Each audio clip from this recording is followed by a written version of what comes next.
Después de celebrar el tradicional grito de independencia acompañado de la familia y de los seres queridos, es momento de conocer los métodos que utilizan los fiesteros para reponerse de una dura resaca. Vamos a conocerlos.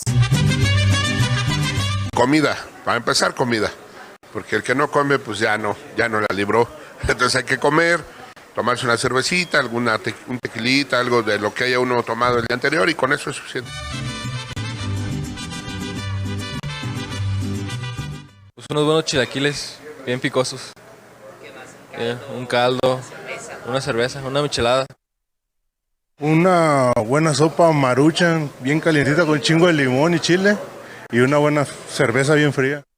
Los malestares de la también conocida como cruda se producen principalmente por la pérdida de líquidos y sales en nuestro cuerpo. Por ello, es importante reponerlos urgentemente. Y aquí en La Polar nos platican cómo lo preparan.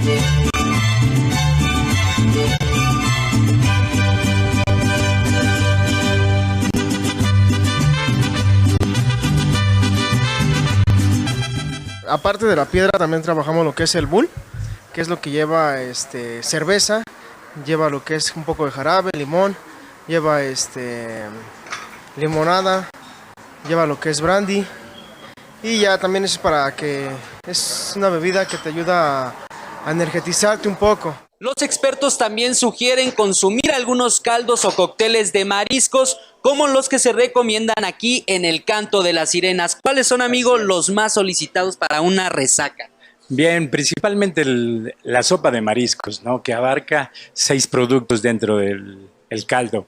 Y también el caldo de pescado, caldo de jaiba y principalmente pues el vuelve a la vida.